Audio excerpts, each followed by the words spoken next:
السلام علیکم ورحمۃ اللہ وبرکاتہ۔ انشاءاللہ اس ویڈیو میں 8 رمضان کا وظیفہ سیکھیں گے۔ شروع کرتے ہیں۔ بعد از نماز فجر سورہ فتح 1 مرتبہ پڑھیں۔ بعد از نماز ظہر دعائے وسعت رزق 25 مرتبہ پڑھیں۔ دعا کو سماعت فرمائیں۔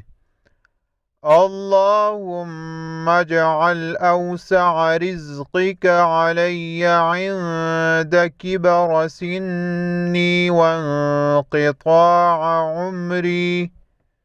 بعد از نماز عصر پنجم کلمہ استغفار 100 مرتبہ پڑھیں۔ بعد از نماز مغرب دعائے رزق 25 مرتبہ پڑھیں۔ دعائے رزق کو سماعت فرمائے۔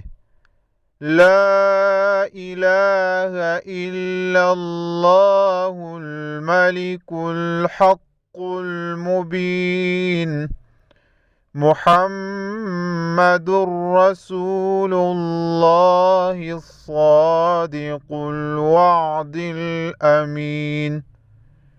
بعد از نماز عشاء سورہ آل عمران کی آیت نمبر 26 کو 70 مرتبہ پڑھیں۔